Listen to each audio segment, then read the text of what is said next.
জায়গায় রেখে মালিক হতে হবে। শনি নিচে কর্মচারী, এরা যদি ডাইরেক্ট মালিক হয় তাহলে কিন্তু সেটা চলবে না। ওমা কিছু বসিয়েছে বন্ধ করে দিচ্ছে ওরা, হ্যাঁ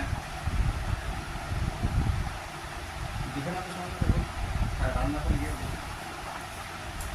দুধ পোড়ার গন্ধ যেতে আমাদের না। এরা কখনো মালিক হতে পারবে না। না, মালিক হলেও এদের চলবে না, এদের নিজেদের সংস্থা কর্মচারী হতে হবে।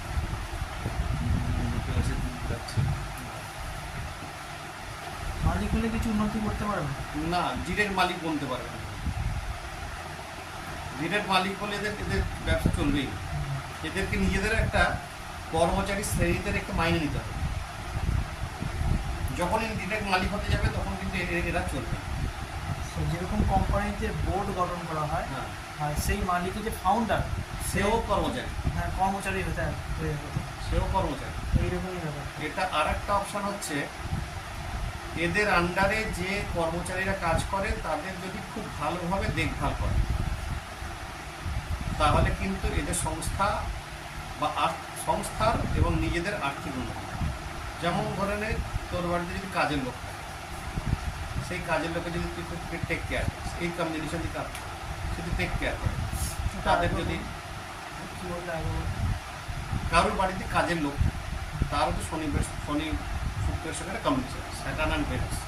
স্যাটার্ন ভেনাসের কাজ হচ্ছে সে যত বেশি কর্মচারীর সংখ্যা বাড়াবে তত তার আর্থিক উন্নতি, এবং সেই কর্মচারীদের যাবতীয় দেখভাল করবে, তার আর্থিক উন্নতি। এবং দেখভালও করবে।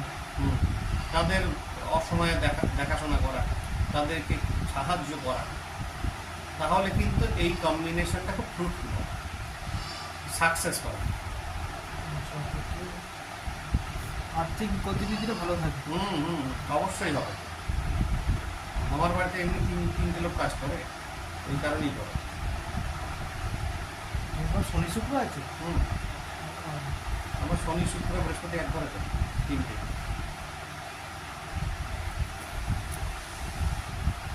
এবার শনি